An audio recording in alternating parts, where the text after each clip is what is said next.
주일 예배 오신 여러분을 진심으로 환영합니다. 우리 다 함께 묵도하심으로 하나님 앞에 예배하겠습니다.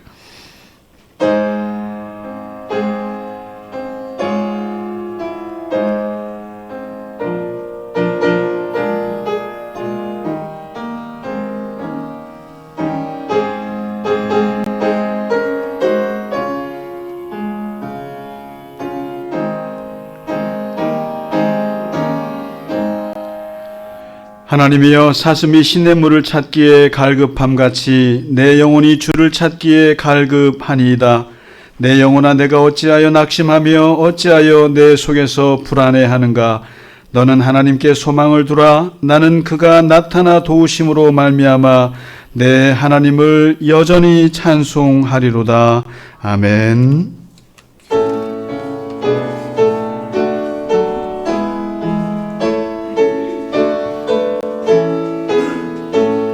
성도여 다 함께 할렐루야 아멘. 주 찬양하여라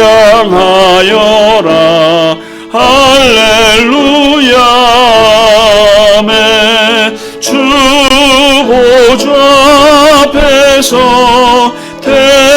택하신 은혜를 다 찬송하여라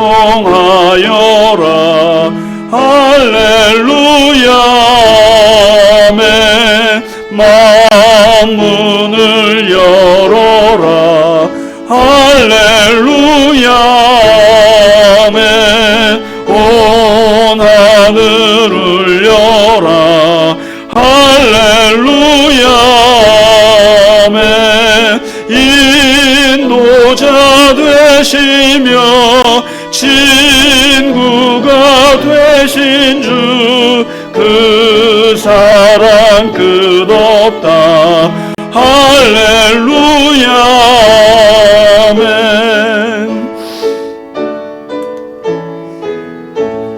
주 찬양하여라 할렐루야 아멘. 찬양은 끝없다 할렐루야 아멘. 거룩한 집에서 준총 기리며 늘 찬송 부르자 할렐루야 아멘. 사도신경으로 우리의 신앙을 고백하겠습니다. 나는 전능하신 아버지 하나님 천지의 창조주를 믿습니다. 나는 그의 유일하신 아들 우리 주 예수 그리스도를 믿습니다. 그는 성령으로 잉태되어 동정녀 마리아에게서 나시고 본디오 빌라도에게 고난을 받아 십자가에 못 박혀 죽으시고 장사된 지 사흘 만에 죽은 자 가운데서 다시 살아나셨으며 하늘에 오르시어 전능하신 아버지 하나님 우편에 앉아 계시다가 거기로부터 살아있는 자와 죽은 자를 심판하러 오십니다. 나는 성령을 믿으며 거룩한 공교회와 성도의 교제와 죄를 용서받는 것과 몸의 부활과 영생을 믿습니다. 아멘. 오늘의 교독문 시편 8편의 말씀입니다. 여호와 우리 주여, 주의 이름이 온 땅에 어찌 그리 아름다운지요. 주의 대적으로 말미암아 어린아이들과 젖먹이들의 입으로 권능을 세우시며 주의 손가락으로 만드신 주의 하늘과 사람이 무엇이기에 주께서 그를 생각하시며 그를 하나님보다 조금 못하게 하시고 주의 손으로 만드신 것을 다스리게 하시고 만물을 그의 발 아래 두셨으니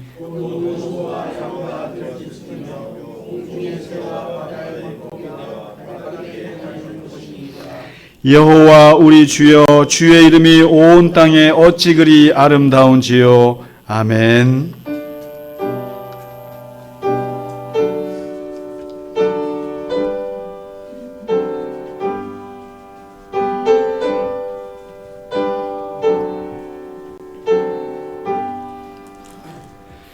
찬양 성부 성자 성령 성삼위일체께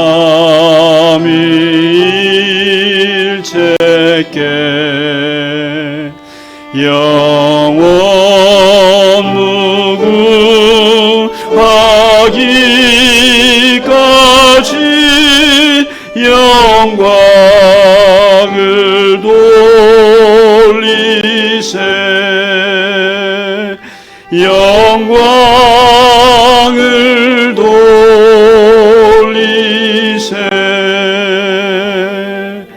아멘.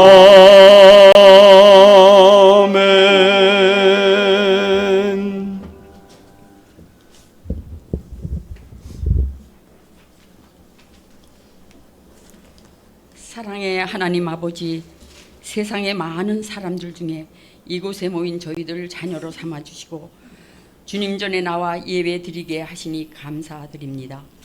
늘 아버지 말씀에 순종하며 살기를 소망하면서도 그렇게 살지 못했음을 고백하오니 용서하여 주옵소서. 아버지, 때론 나의 작은 욕심이 내 이웃에게 상처를 주지 않았는지 되돌아보며 회개하는 이 시간 되게 하옵소서. 아멘. 우리 교회 공동체 교우들 늘 서로 사랑하고 감싸주며 배려하는 마음을 주심도 주님의 은혜였음을 믿고 감사드립니다. 아멘. 사랑의 하나님 아버지, 이 나라에 새로운 지도자가 선출되었습니다. 다스리는 사람이나 다스림을 받는 우리 모두가 한마음 되어서 하나님 보시기에 부끄럽지 않게 하시고 칭찬받는 나라 되게 도와주옵소서. 아멘. 사랑의 하나님 아버지, 이곳에 모인 자녀들 몸이 아프고 거동이 불편해서 주님 전에 나오지 못하는 자녀들 없게 늘 건강 지켜 주옵소서. 아멘. 아버지, 슬픔을 당할 때는 환난을 통해 은혜에 이르는 길을 알게 하시며 힘든 어려움을 당해도 피할 길을 주시는 주님을 믿습니다. 우리가 마음 모아 기도하는 이웃들을 축복하여 주시고 우리도 그 축복의 길에 들어가게 하옵소서.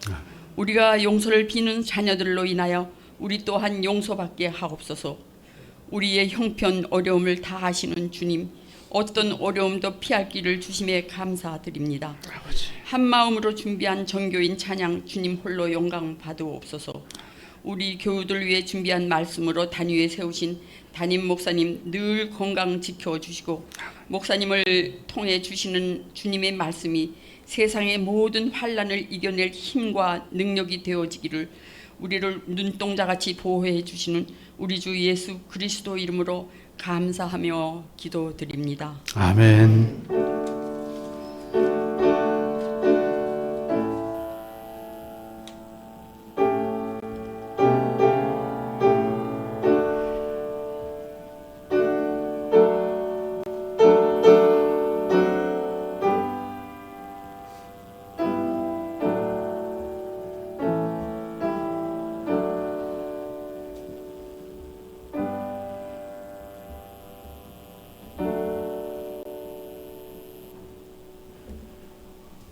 아멘. 찬송가 357장 함께 부르겠습니다.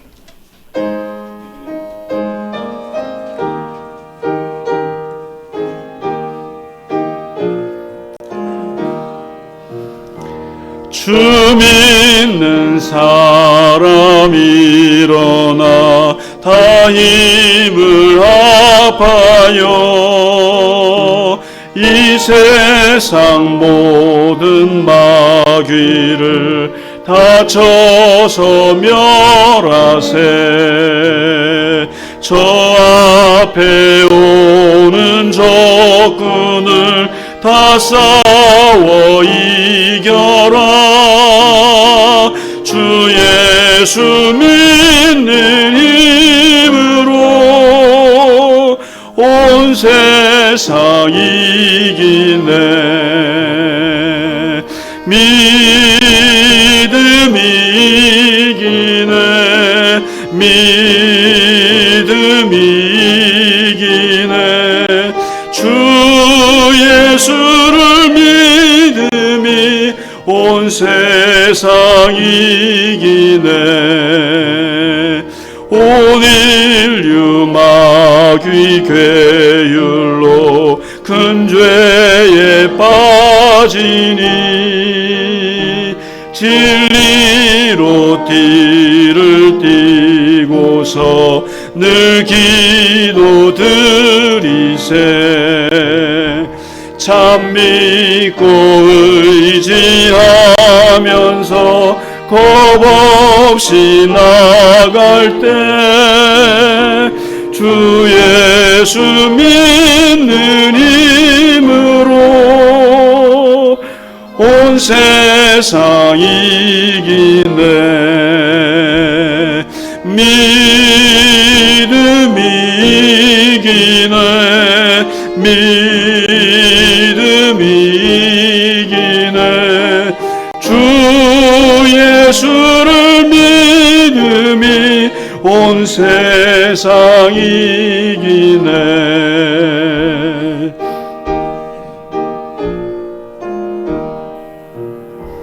끝까지 이긴 자에게 흰 옷을 입히고 또 영생 복을 주시니 참 기쁜 일일세. 이세 어두운 세상 지나서 저 천성 가도록 주 예수 믿는 힘으로 온 세상 이기네. 믿음이 이기네. 믿음이 이기네. 주 예수를 믿음이 온 세상 이기네. 아멘. 아멘. 네, 교회 소식을 몇 가지만 알려드리겠습니다. 특별한 소식은 없지만 수요 성경 공부 이제 창세기 하고 있습니다. 지난주 창세기 잘 보고 계시죠? 네. 그래도 이렇게 교회 나오라고 윽박은 안 지르잖아요, 제가.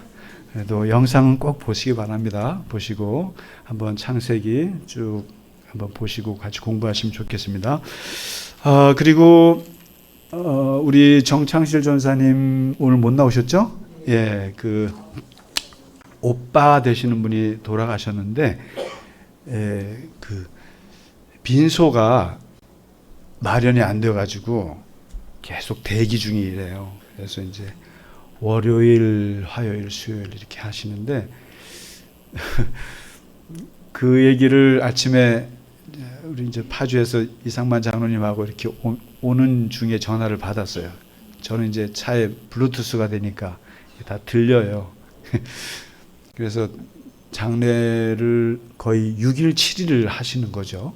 그래서 이제 돌아가신 분, 이제 그 부인 되시는 분이 한 분밖에 혼자 계셔서 전사님이 이제 좀 돌보셔야 될 것 같아서 이제 같이 계시는데, 그 얘기를 들으시더니 이상만 장로님께서 아유, 죽지도 못하겠네 제대로, 이게 그 얘기를 하시는데 굉장히 좀 의미심장하게 들렸어요. 그래서 여러분, 우리가 죽지 않으시면 됩니다. 죽지 않으시면 됩니다. 워낙 장례식장이 이제 가득해서 들어갈 자리가 없는 거예요. 그래서 대기하는 거예요. 대기하는 건데, 그래서 하여튼 건강하시고 아프지 마시고 오래오래 사시면 됩니다. 네, 그 말씀 드리려고 한 거고요. 오늘 오랜만에 오신 분들이 많아서 너무너무 반갑습니다. 참, 안 계시면 원망스럽고 오시면 그 원망이 싹 사라지고 그냥 너무너무 기쁜데, 특히 원망했던 분이 우리 정양숙 지휘자님이 미국 가셔서 참 기뻐요. 우리 제가 참 트럼프 대통령에게 좀 감사하는 게 있어요. 우리 미국의 교수 자리를 들어갈 수 있었는데 우리 트럼프가 자꾸 사람들을 내쫓아가지고 그런 면도 없지 않아 있습니다만은 이번에 아드님이 이 포항공대 교수로 오시게 돼서 사실은 우리 권사님, 집사님 돌아가시고 참 그럴 텐데 아들이 이렇게 다시 한국으로 와서 또 어머니를 또 이렇게 같이 할 수 있게 돼서 너무너무 기쁜데 우리 최 집사님 돌아가시고 이렇게 어딜 가지 못하셨는데 이번에 한 3주 바람 쐬고 오셨는데 한 3주 바람 쐬고 오면 그냥 오시면 안 돼요. 그냥 오시면 안 돼요, 여러분. 해외 어디 나가시면 그냥 오시면 안 돼요. 꼭 티를 내셔야 되는데 이렇게라도 티를 내셔야 됩니다. 그래서 우리 정혜숙 권사님이 이게 뭐예요? 행주예요? 예, 여러분의 죄를 씻으시라고 행주를 30개, 40개 사오셨어요, 미국에서. 그래서 끝나고 나가실 때 죄 있는 자는 다 하나씩 가져가시기 바랍니다. 감사합니다. 저 2개 가져갈게요. 그래서 감사합니다. 이렇게 선물을 준비해 주셔서 꼭 받아가시기 바라고. 우리 김경림 집사님 보고 싶었습니다. 그냥 너 묻지 않겠습니다. 하여튼 보고 싶었고, 또 우리 성한 형제님 시험 잘 보셨어요? 그걸 또 공개적으로 얘기하냐고 또. 네, 하여튼 고생 많으셨고, 우리 홍구미 권사님 오셨습니다. 자, 우리 김영재 권사님은 오늘 못 오셨군요. 따님이 해외에서 오셔갖고. 네네네. 예, 우리 옆에 분들하고 같이 인사하실까요? 주님의 이름으로 축복합니다. 예, 주의 이름으로 사랑합니다. 예, 건강하십시오. 네, 잘 지내셨어요? 네, 우리 박정희 권사님, 우리 신랑 신부는 언제 오세요? 다음 주쯤 오겠죠? 모레 오시면 다음 주쯤에 한번 우리 볼 수 있겠죠? 예, 신랑 신부. 아이고, 네, 좋습니다. 네, 무슨 말씀인지 모르시는데 우리 박정희 권사님 따님이 결혼했습니다, 이번에. 예, 결혼해서 이제 오시면 같이 신랑 신부 인사 한번 나누도록 하겠습니다. 네. 오늘 준비한 찬양이 오늘 설교 말씀, 성경 말씀에 부합하는 말씀인데 이걸 제가 특별히 지휘자님께 좀 부탁을 했어요. 제가 자꾸 이 찬송이 떠올라갖고 이 복음성가인데 오직 믿음으로, 이 고형원 씨라고 아주 유명한 아주 복음성가 작곡가신데 아주 귀한 찬양을 오늘 준비했습니다. 우리 오늘 이걸 하나님 앞에 드리겠습니다. 다 같이 일어서시죠.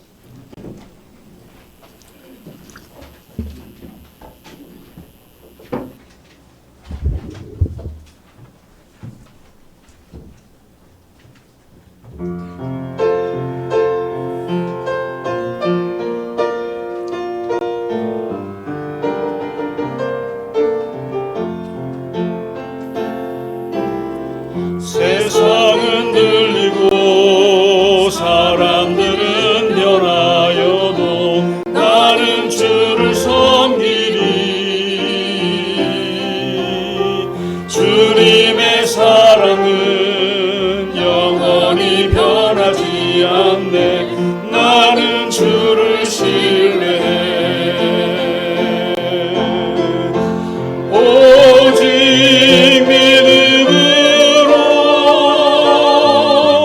믿음으로 내가 살리라.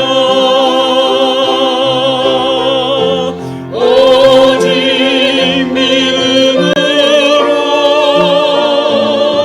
믿음으로 내가 살리라.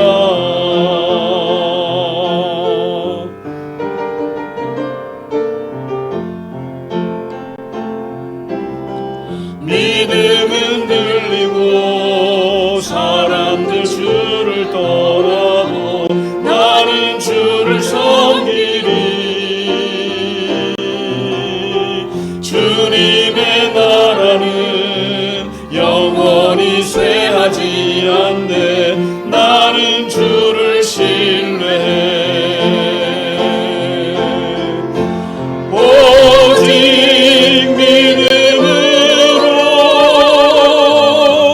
믿음으로 내가 살리라. 오직 믿음으로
믿음으로 말미암아 살리라.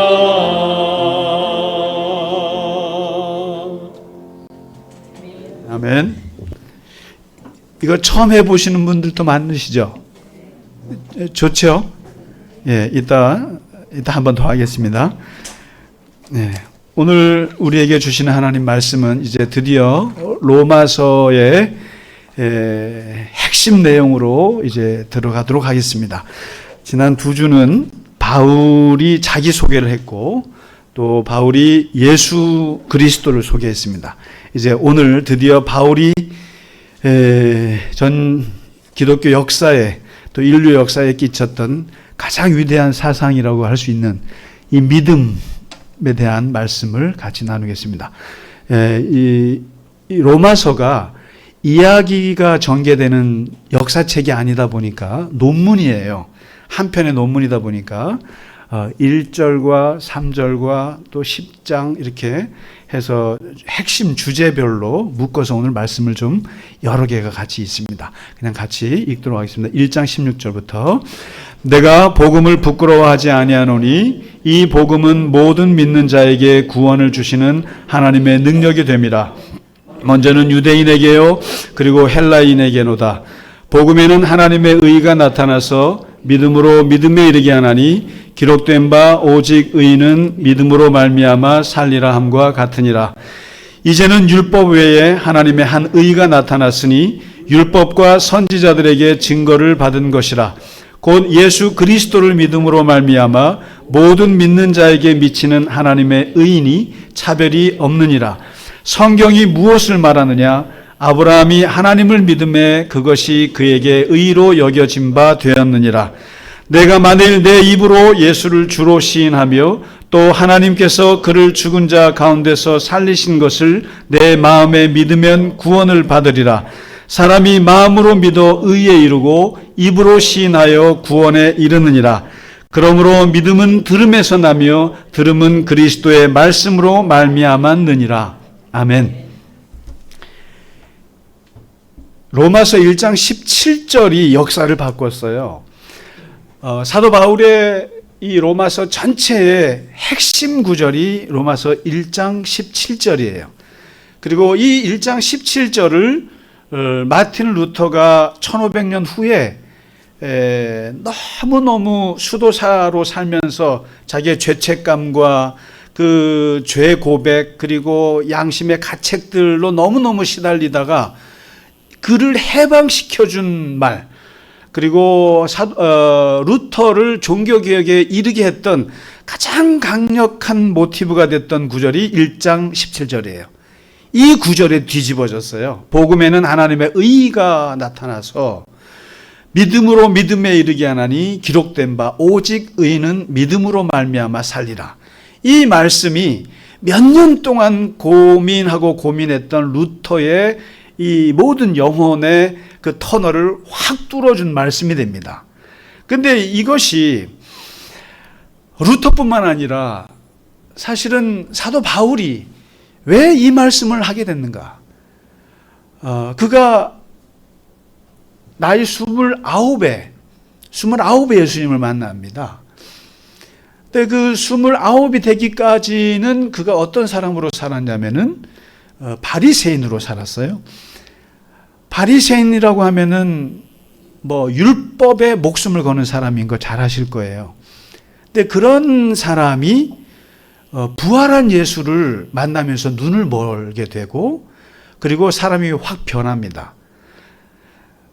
그리고 부활한 예수님을 체험하고 3년 동안 아라비아 사막에서 푹 썩고 그 다음에 뭔가 좀 해보려고 그랬더니 베드로나 이런 사람들이 무서워서 왕따를 시키니까 할 수 없이 고향 다소에 가서 10년을 또 썩고 그래서 무려 14년 정도를 썩는데 썩으면서 바울이 깨닫게 된 진리의 그 정점이 바로 오늘 1장 17절이에요. 우리가 그냥 로마서를 대한민국의 21세기의 현대인의 입장에서 그냥 딱 보면 예수 믿고 구원받지, 예수 천당 불신 지옥이야. 그냥 예수 믿으면 구원받아 이렇게 생각합니다만 2000년 전에 사도 바울의 입장에 들어가서 이 로마서를 쓸 때는 피로 쓰는데 눈물로 쓰고 그의 자기의 삶에서 나오는 어마어마한 역사와 부딪히면서 쓴 것인데 바울 당시에 바리새인들이 생각하는 구원관이라는 게 있어요. 어떻게 우리가 구원받는가? 구원은 율법을 철저하게 준수함에서 구원을 받는다고 생각했어요. 그러니까 구원이란 뭐냐? 그러면 창세기, 출애굽기, 레위기, 민수기, 마지막이 뭐죠? 신명기. 제가 모르는 게 아니라 여러분은 아는 거. 이 모세오경, 이거 모세율법이라고 그럽니다. 토라라고 그러는데 이거 율법, 토라. 그 다음에 조상들이 만들어낸 전통, 그리고 입으로 전해진 규칙들, 이것을 문자적으로 지키는 것이 구원이다 이렇게 생각합니다. 바리새인들은. 그래서 제사 제대로 드려야 됩니다. 제사 제대로. 그 다음에 11조 안 하면 죽어요. 그 다음에 안식일 절대 어떤 일 하면 안 돼요.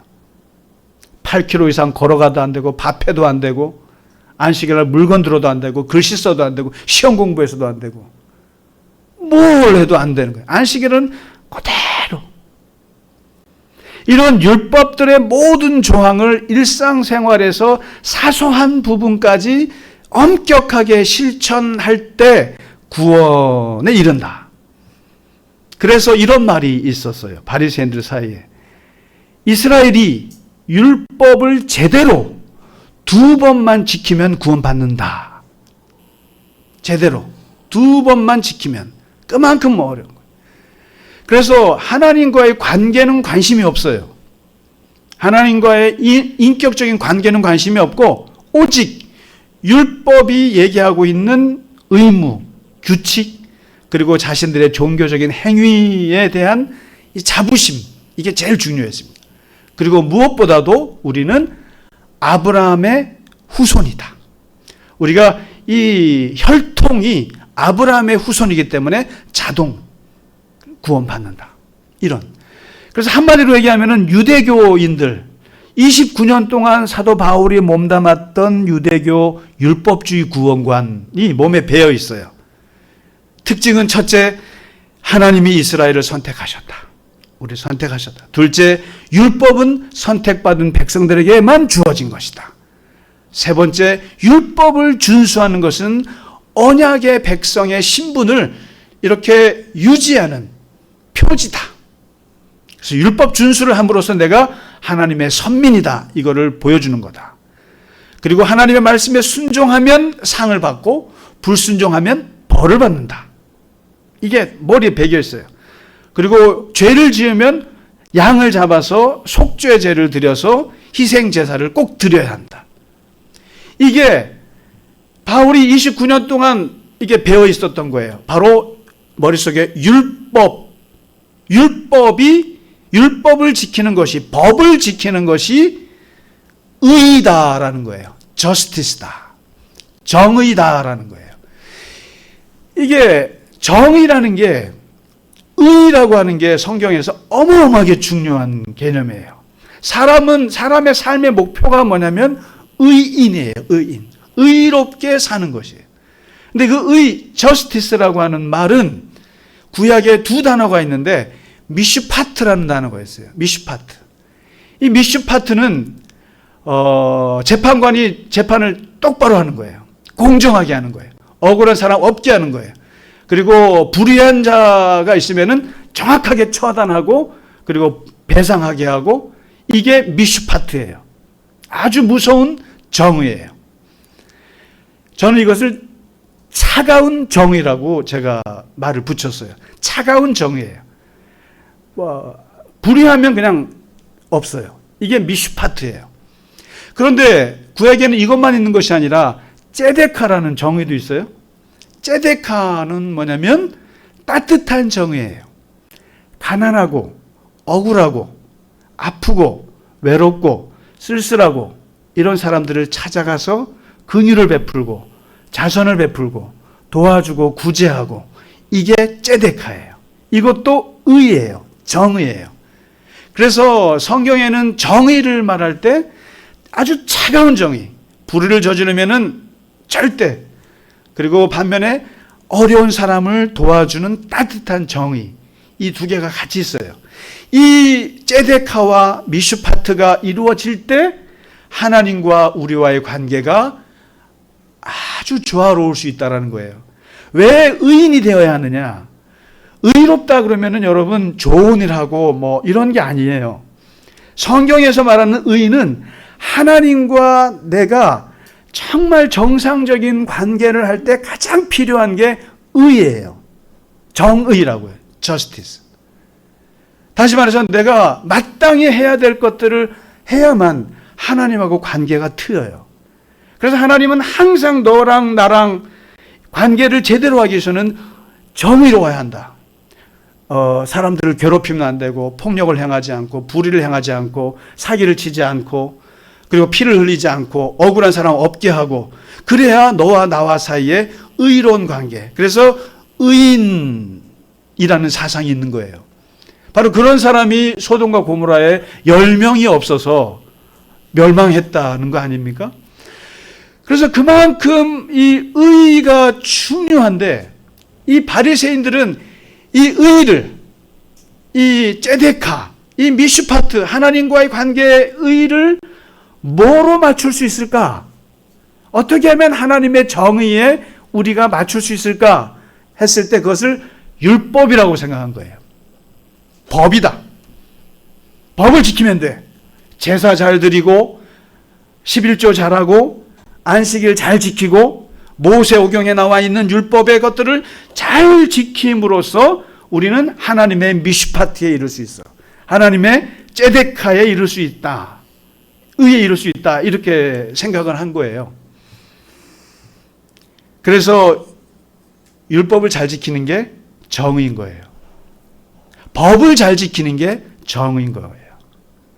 여러분 이제 어떻게 생각하세요? 이제 한번 율법뿐만 아니라 바울이 살고 있는 시대에 바울이 경험한 법은 두 개 법이에요. 하나는 유대 율법이 있고 하나는 로마 제국의 라틴 법이 있어요. 로마 제국법이 있어요. 이 두 개의 법을 경험한 사람인데, 이 법을 잘 지키면 하나님의 의에 이룰 수 있는가? 이게 바리새인들의 주장이에요. 바리새인들의 구원관이에요. 유대인들은 바로 이렇게 해서 법을 잘 지키면 된다라고 생각한 거예요. 그런데 오늘 로마서 1장 17절에 그러하게 팽배해 있는 법이 곧 정의다라고 생각하고 있는 몇백 년, 몇천 년 내려왔던 그 전통적인 생각을 바울이 오늘 그걸 깨는 거예요. 내가 부활한 예수를 만나고 보니까, 부활한 예수를 만나고 나서 내가 14년 동안 깊이 묵상하고 생각한 결과, 바로 부활한 예수가 복음인데, 기쁜 소식으로 나에게 왔는데, 이 복음 속에는 하나님의 새로운 정의가 나타났다. 새로운 저스티스가 나타났다 이거예요. 복음 속에는 새로운 하나님의 의의가 있더라. 근데 그 의의가 뭐냐? 그 의의가 뭔가 했더니 법이 아니고 율법이 아니고 믿음으로 믿음에 이르게 하나니, from faith to faith, 그냥 오직 믿음이라고 하는 것이 있더라 이거예요. 그러면서 기록된 바 오직 의인은 믿음으로 말미암아 살리라. 이게 하박국에 있는 말씀이에요. 의인은 법으로 살리라. 이게 몇천 년 동안 내려왔던 전통이에요. 의인은 법을 잘 지켜야 된다는 거예요. 그런데 하박국에서도 내가 따오지만 의인은 믿음으로 말미암아 산다는 걸 내가 알았다 하는 거예요. 자, 이제 바울이 엄청난 얘기를 하는 거예요. 그 시대 사람들에게. 그래서 이제 한번 보시죠.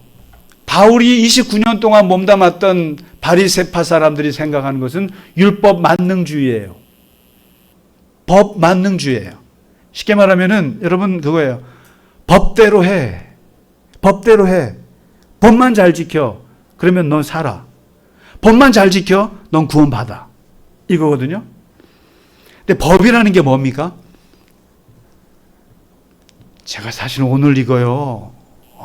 오늘 말씀은 평소에 들어보지도 못한 말씀이실 수 있을 거예요.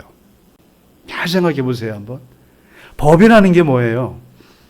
율법, 일반적으로 법이라는 게 사회 질서의 유지를 위해서 국가나 사회가 제정하고 집행하는 강제적인 규범의 총체라고 나와 있어요. 이게 법이에요. 그래서 법에는 세 가지 특징이 있어요. 첫째, 규범성. 지켜야 되는 거예요. 둘째, 강제성. 안 지키면 혼나요. 세 번째, 공공성. 누군가에게 피해를 주거나 그러면 안 되는 거예요.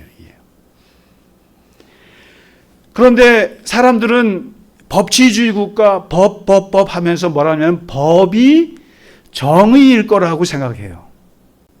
법을 잘 지키는 사람이 정의로운 사람이라고 생각한다는 거예요. 2000년 전에도 그렇게 생각했고 오늘날에도 법을 좋아하는 분들이 생각하는 게 뭐냐면 법 잘 지키면 그 사람이 의로운 사람이라고 생각해요. 법만 잘 지켜도. 근데 여러분, 발터 베냐민이라고 하는 철학자가 있어요. 이게 유태인 출신인데 아주 유명한, 철학계에서는 정말 좀 일찍 죽어서 그렇지 대단한 분인데, 이분이 이런 얘기를 했어요. 법에 대해서 얘기를 했는데, 법이란 본질적으로 폭력과 결합이 돼 있다 그랬어요. 법은 폭력을 통해서 만들어지고 법의 힘은 궁극적으로 폭력에 의존합니다. 그래서 여러분, 이게 조금 깊이 생각해 보시면 국가가 갖고 있는 이 공권력 있잖아요. 그게 어마어마하게 폭력적이라는 거예요, 사실은. 그래서 이 발터 베냐민이 이런 얘기를 했어요. 법을 만들 때 폭력이 있고 법을 유지하기 위한 폭력이 있다고까지 얘기를 했어요. 그래서 법은 인간적인 영역에 속해 있지만 그러나 정의는 신적인 영역에 속해 있는 것이다. 그러면서 이 얘기예요. 법과 정의는 다르다, 이렇게 얘기를 시작한 거예요. 그 다음에 이분보다 더 유명한 철학자가 있는데 이 데리다라는 철학자가 있어요. 엄청나게 유명하신 분이에요. 근데 이분도 유태계예요. 법과 정의는 전혀 다르다. 전혀 다르다. 법은 정의를 실현할 수가 없는 거다. 이렇게까지 얘기를 했어요. 이러면서 이 데리다라고 하는 철학자나 그리고 이 베냐민이라고 하는 철학자, 이 철학자가 얘기한 것을 놀랍게도 바로 2000년 전에 사도 바울이 그걸 봤다는 거예요. 바울이 지금 이 믿음이라는 얘기를 할 때는 그냥 지나가는 말로 한 것이 아니라 사람들은 율법을 지켜서 구원에 이른다, 법이 곧 하나님의 의다라고 가르치는 그 세상, 그 시대에 바울이 뭐라고 하냐면 율법은 정의가 아니다라고 얘기하는 거예요. 법을 가지고는 당신들이 의에 이를 수 없다고 얘기하는 거예요. 지금 제가 근사하게 발터 베냐민이니 무슨 데리다니 이런 뭐 근사한 철학자들을 얘기하니까 있어 보이잖아요. 아니에요? 없어 보여요? 제가 얘기하니까 없어 보여요. 죄송해요. 좀 데리다한테 미안하네. 근데 법은 매우 폭력적이고 법은 정의가 아니라는 거예요. 이렇게 보는데 이미 2000년 전에 사도 바울이 그런 눈을 가졌다라는 거예요. 로마 제국의 법, 그 다음에 모세 율법의 그 법을 지키면 구원받는다고 하는 것이 아니라는 걸 깨달은 거예요. 그래서 바울은 어마어마한 성각자인 거예요. 이미 그 시대에 법의 문제를 파고 들어갔다는 거예요. 그 법으로는 의에 이를 수 없다. 법으로는 구원에 이를 수 없다. 실제로 여러분, 법의 이름으로 죽은 사람이 세상에 얼마나 많은 줄 아세요? 법의 이름으로 처형당한 사람의 대표적인 사람이 누군지 아세요? 법의 이름으로 죽은 사람. 가장 대표적인 사람이 누구예요? 예수님이잖아요. 예수님이잖아요. 법의 이름으로 얼마나 죽은, 소크라테스도 법의 이름으로 죽었어요. 소크라테스, 잔다르크 같은 사람도 법의 이름으로 죽였어요. 가장 대표적인 분이 예수님이에요. 3번에 걸친 재판을 거쳐서 죽었어요. 이걸 사법살인이라고. 근데 예수님이 불의한 분이세요? 예수님이 죄를 지었어요? 예수님이 의롭지 못하신 분이에요? 그런데 법이 정의로우신 예수님을 죽였다 이 말이에요. 그래서 사도 바울은 바로 법이 의에 이를 수 없다는 것을 깨닫고 하나님의 의는, 하나님의 정의는 법 너머에 있다는 거예요. 법 너머에 있다고 선언하는데 그 법을 초월하는 하나님의 정의가 어디에 나타났냐면은 복음 속에 나타났다는 거예요. 복음 속에 하나님이 법을 초월하는 놀라운 하나님의 정의가 나타났는데 그 하나님의 의를 이루는 그 핵심 키워드가 뭐냐? 법이 아니더라는 거예요. 법이 아니고 믿음이라는 거예요. 믿음. 이 믿음이라는 것을 바울이 이제부터 내세우기 시작하는 거예요. 하나님의 의를 이루는 데 있어서는 중요한 게 믿음이다. 그래서 오직 정의는, 오직 의는 믿음으로 말미암아 이루어진다라고 1장 17절에서 오늘 선언하는 거예요.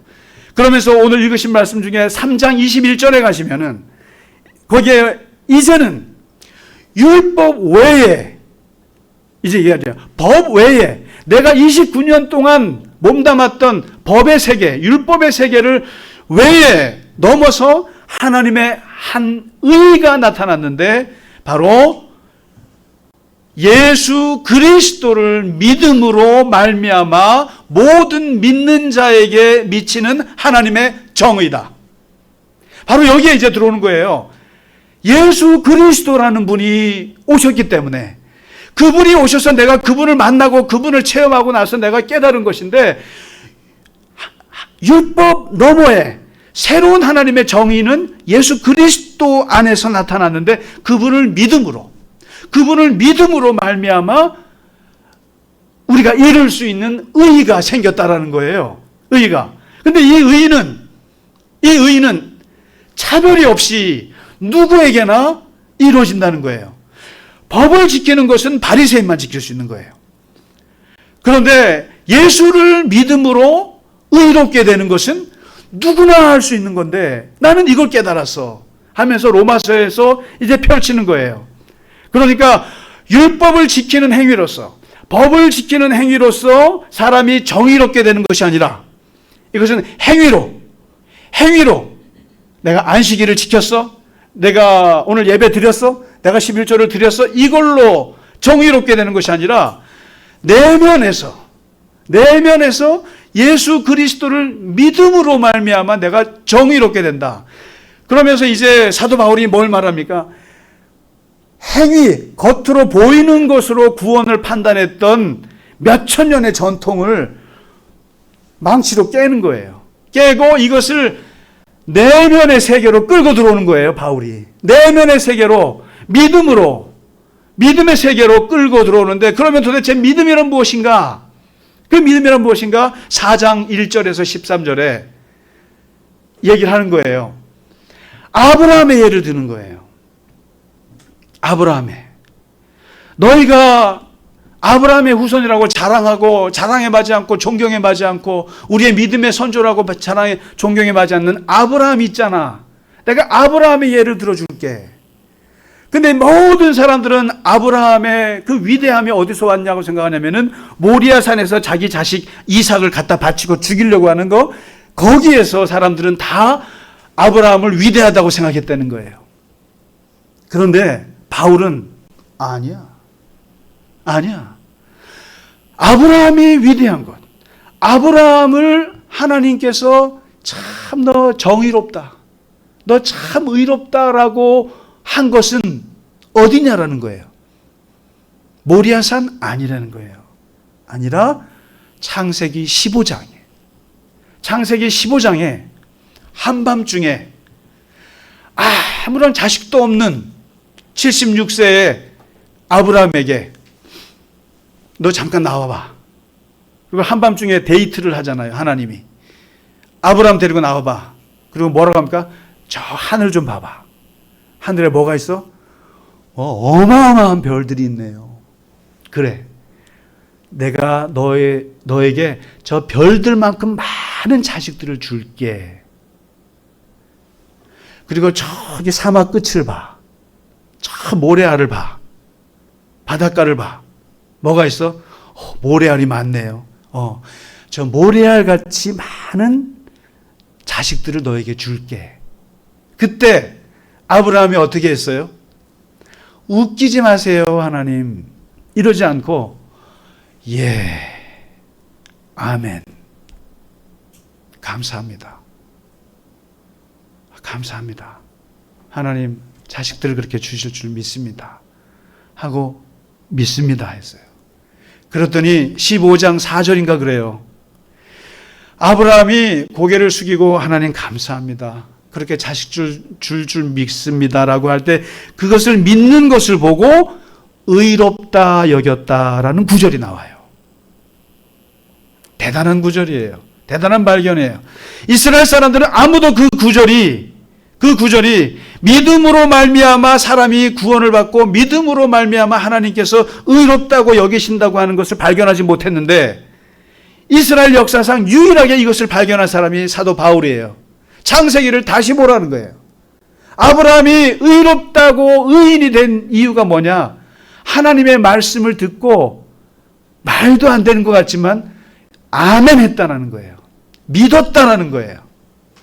믿었다라는 거예요. 그 믿는 것을 보고 하나님이 너 진짜 괜찮다라고 얘기했다는 거예요. 그러니까 아브라함이 무슨 모리아 산에 가서 자식을 바치고 어마어마한 순교를 하고 희생을 바치고 제사를 드리고 이런 행위로 하나님이 의롭다고 한 것이 아니라 하나님이 주시는 말씀을 의심하지 않고 그냥 아이고 말도 안 됩니다만은 그냥 믿습니다라고 했던 그 믿음을 하나님이 의롭다고 여겼다라는 거예요. 이러면서 사도 바울이 이제부터 오직 의인은 행위로 말미암아 법을 잘 지켜서 사는 것이 아니라 믿음으로 말미암아 산다라는 말을 하는 거예요. 그런데 어떻게 이 믿음이 우리를 구원할 수 있는가? 이제 우리를 어떻게 구원할 수 있는가? 나가야 되잖아요. 그래서 바울이 이제 믿음이라고 하는 것이 우리의 구원의 조건이라고까지 말하는 거예요.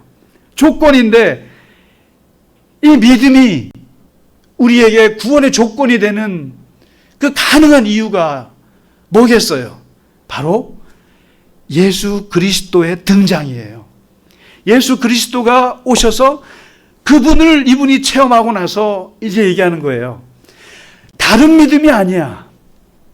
다른 믿음이 아니라 우리를 구원에 이르게 하는 믿음은 예수 그리스도를 십자가에서 죽고 부활하신 그 예수 그리스도를 내가 믿음으로 의에 이른다는 걸 깨달은 거예요. 이거는 이스라엘 역사 속에서 바울이 최초로 만들어낸, 바울이 최초로 깨닫게 된 기독교 구원론이에요. 바로 10장 8절이에요. 이제 구체적으로 얘기하는 거예요. 구원은 어떻게 받느냐? 인간이 구원을 어떻게 받느냐? 법을 지키는 거 아니야. 법을 지키는 게 아니고 복음의 하나님의 의가 나타나는데 그것은 믿음으로라는 것이 생겼어.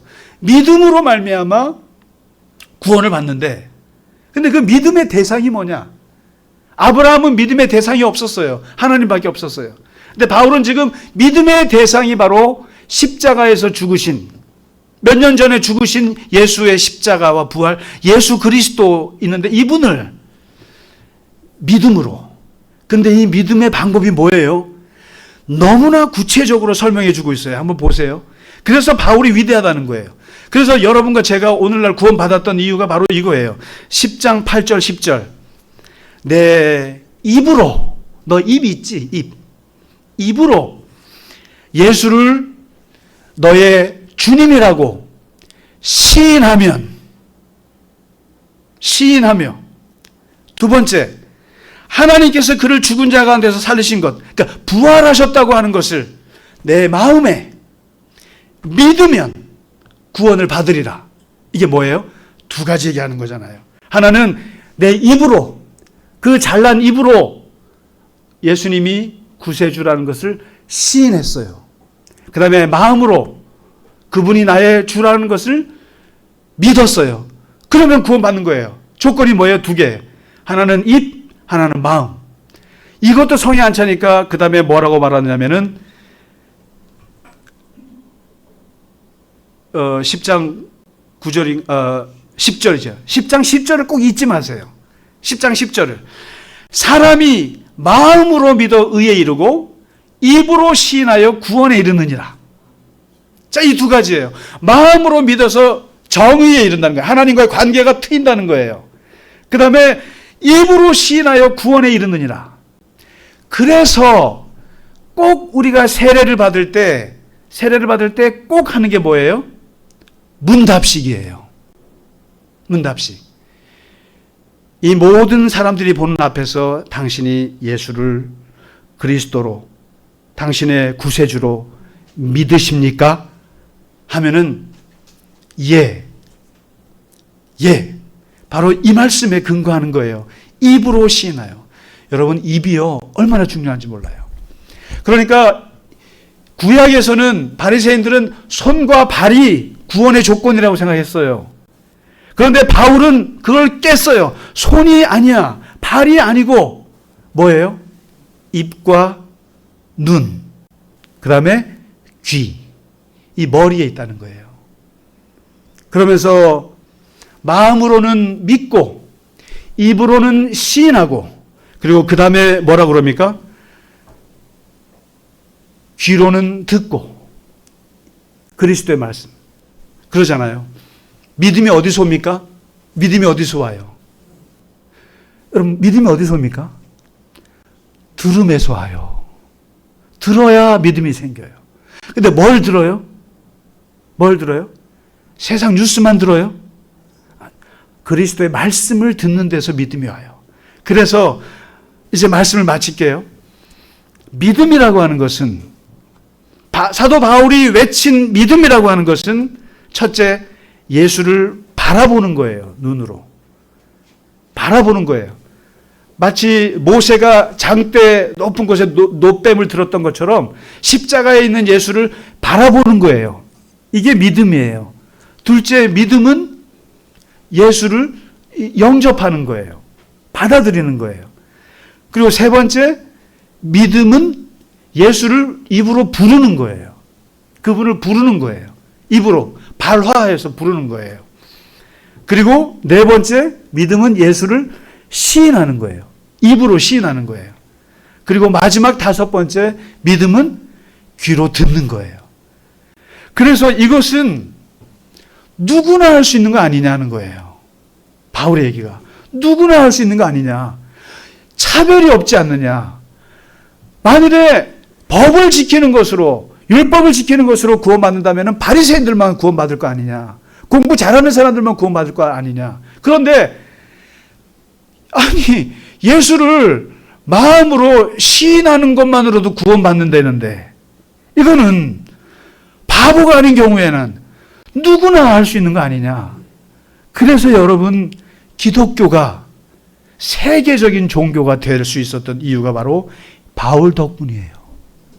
바로 이 1장 17절에 이 말씀 덕분이에요. 누구나 믿음으로, 믿음이 깊이야 다르겠지만 누구나 예수를 받아들이고 바라보고 하는 건 다 할 수 있기 때문에. 그래서 한 번 시인하신 분들은 영원한 시인입니다. 여러분, 세례식 때 시인하셨잖아요? 영원한 시인이에요. 한 번 구원은 영원한 구원이에요. 이걸 꼭 잊지 않으시면 좋겠어요. 이게 오늘 사도 바울이 1장 17절을 통해서 어마어마한 그의 삶을 통해서 그가 깨달은 바를 우리에게 쏟아냈는데, 저는 개인적으로 바울을 너무 좋아해요. 그래서 제가 미국에 있을 때 썼던 이름이 폴이에요. 폴. 바울이 좋아서, 바울이 너무너무 고마워서. 바울이 없었으면 우리가 어떻게 믿음으로 살 수 있고, 내가 어떻게, 여러분, 행위로 어떻게 내가 구원받을 수 있겠어요? 근데 이 바울 덕분에 오직 믿음으로 내가 구원받고 살 수 있다는 것을 우리에게 깨달아준 귀한 구절을 오늘 함께 보았습니다. 우리 오늘 했던 찬양, 이거 다시 한번 하고 마치죠. 오늘은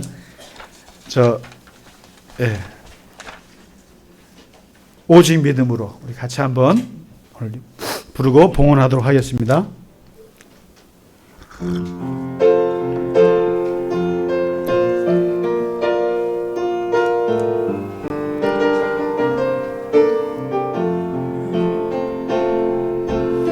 세상은 들리고 사람들은 변하여도 나는 주를 섬기리. 주님의 사랑은 영원히 변하지 않네. 나는 주를 신뢰해. 오직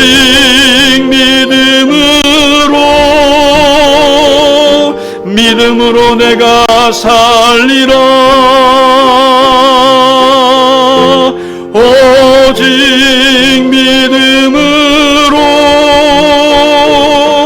믿음으로 내가 살리라.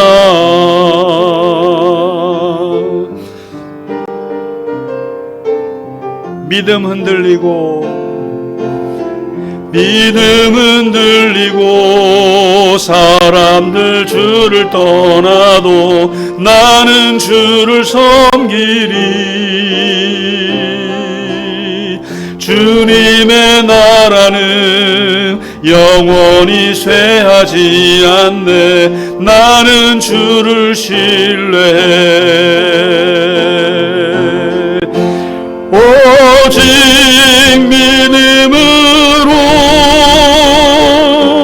믿음으로 내가 살리라.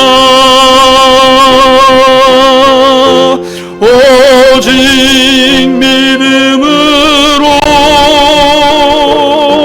믿음으로 내가 살리라. 오직 의인은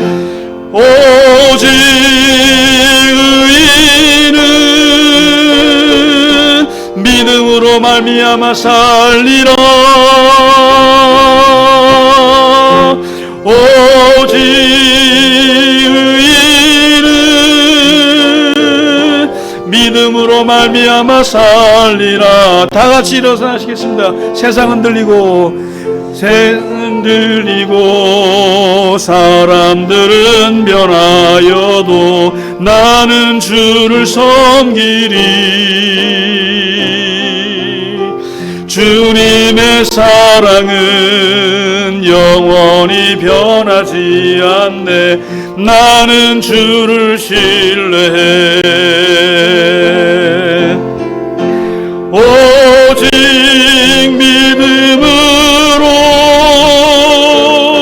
믿음으로 내가 살리라. 오직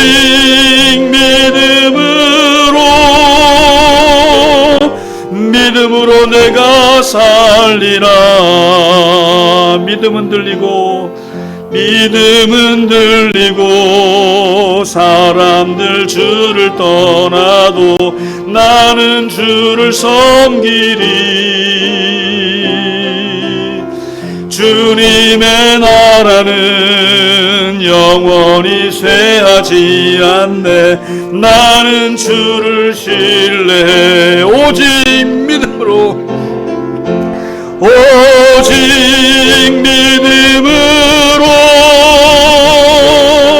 믿음으로 내가 살리라. 오직 오직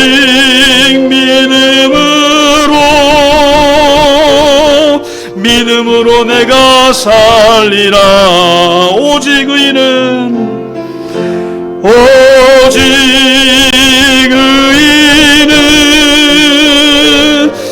믿음으로 말미암아 살리라. 오직 의인은 믿음으로 말미암아 살리라. 믿음으로 말미암아 살리라.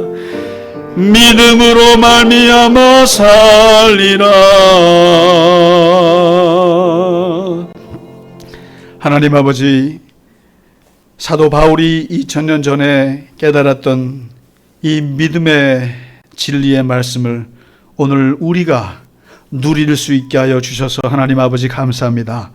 우리가 법으로 살았더라면, 우리가 율법으로 살았더라면, 우리가 행위로 하나님 앞에 구원받고 우리가 행위로 선한 일로 하나님 앞에 의롭다함을 받게 되었다면 우리가 어찌 하나님 앞에 의롭다 칭함을 받을 수 있겠습니까?